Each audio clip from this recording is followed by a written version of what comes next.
রাঙামাটিতে আন্তর্জাতিক ইশারা ভাষা দিবস ও বধির সপ্তাহ পালন।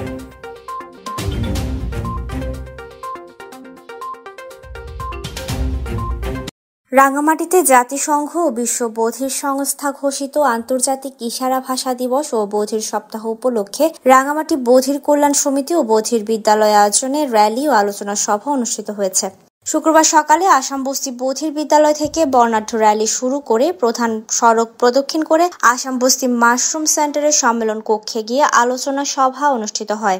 এতে প্রধান অতিথি ছিলেন রাঙামাটি বধির বিদ্যালয়ের উপদেষ্টা অ্যাডভোকেট কাজী Moinul Islam Hasan.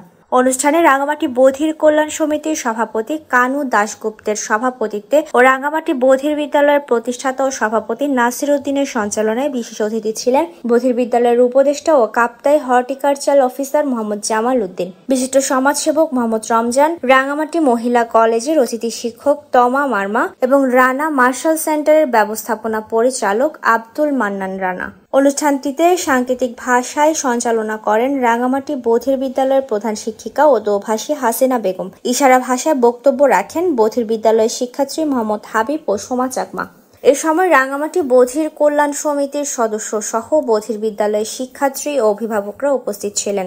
Desk report, CHD TV।